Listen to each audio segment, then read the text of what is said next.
हाय, hello, नमस्कार, सत श्री अकाल, वालेकुम सलाम।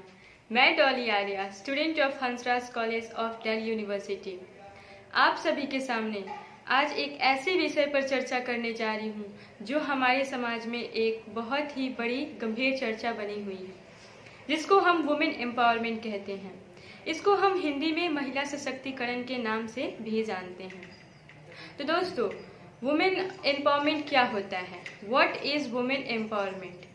तो हम महिला सशक्तिकरण को ऐसे समझ सकते हैं कि किसी भी समाज और किसी भी देश में महिलाओं को और पुरुषों को उनका बराबर का हक मिलना चाहिए। तो दोस्तों, हमारे स्वतंत्र भारत देश में महिलाओं का और पुरुषों का संघर्ष कोई नहीं भूल पाया है, जिसमें पुरुषों ने और महिलाओं ने बढ़ चढ़कर हिस्सा लिया है और अपना योगदान दिया है। जैसे अगर महिलाओं में हम बात करें तो एनी बेसेंट, अरुणा असफ अली, विजया लक्ष्मी पंडित, कस्तूरबा गांधी, सरोजनी नायडू, ये कुछ ऐसे नाम हैं जिन्होंने नारी शक्ति की एक नज़ीम पेश की और हमारे देश में महिला सशक्तिकरण को बढ़ावा दिया।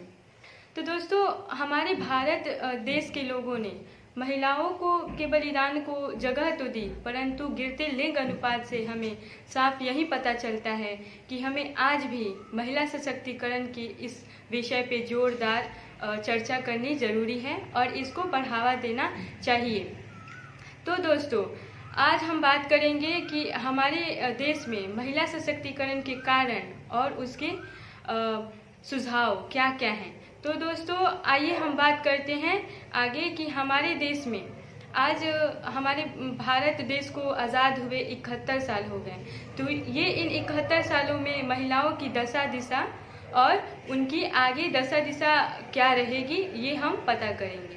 दोस्तों, आइए जानते हैं किसी भी देश के और उसके शासन की व्यवस्था और उसकी सफलता इसी बात पे निर्भर करती है कि वहाँ महिलाएं कितनी पोषित और संरक्षित हैं।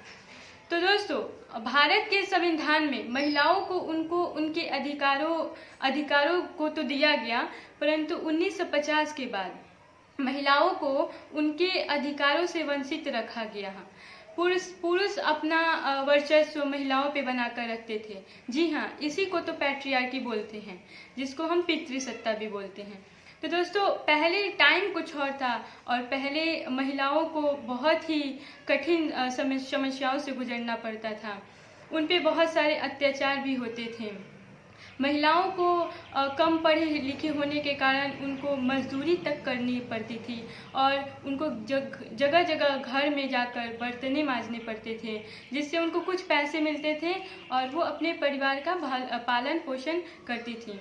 परंतु उन्हें बहुत मुश्किल से 1-2 टाइम का ही भोजन अच्छे से मिल पाता था। तो दोस्तों, ये पहले बात कुछ और थी, आज बात कुछ और है। पहले महिलाओं पे बहुत ही ज़्यादा अत्याचार किए जाते थे, परंतु अब तो हालांकि कम हो गए हैं। और जी हाँ, और हम महिला सशक्तिकरण के से आगे बढ़ रहे हैं और इसमें बढ़ावा भी हो रहा है। तो जी हाँ दोस्तों, आइए हाँ, इसी को तो हम कहते हैं महिला सशक्तिकरण, जिसमें महिलाएं पुरुषों के कदम से कदम मिलाकर चलें। जी हाँ दोस्तों, तो आज हम कुछ ऐसी जगहों पर देखते हैं जहाँ महिलाओं पर उनके पढ़ाई का खर्चा नहीं किया जाता है। फैमिली का मानना होता है कि महिलाएं तो पराया धन होती हैं, उनको पढ़ा कर क्या होगा। तो वो उनके पढ़ाई के खर्चों को फिजूल समझते हैं और उनको पढ़ाई लिखाई करने से मनाही होती है। आज भी हम कई सारे क्षेत्रों में देख सकते हैं कि ऐसा होता है। तो देश में बेटों की चाहत को लेके इतनी ज़्यादा चाहत बढ़ गई कि हम भ्रूण हत्या के आगे बढ़ते गए, जिससे हम तमाम मशीनों के उपयोग से और महिलाओं के शिशु के लिंग का पता लगा सकते थे और भ्रूण हत्या का यही एकमात्र कारण था, और गिरते लिंग अनुपात का भी। तो दोस्तों, पहले महिलाओं पे कमेंट्स पास किए जाते थे, महिला घर से निकल नहीं पाती थी, और आज समय बदल रहा है, लोग बदल रहे हैं और उनकी सोच बदल रही है। जी हाँ दोस्तों, इसी को तो हम महिला सशक्तिकरण कहते हैं। तो पहले तो हम घर में अगर लड़कियां पैदा हो जाती थीं तो ऐसा लगता था कि जैसे कोई बहुत ही बड़ा गुनाह कर दिया हो किसी ने, परंतु आज ऐसा नहीं है।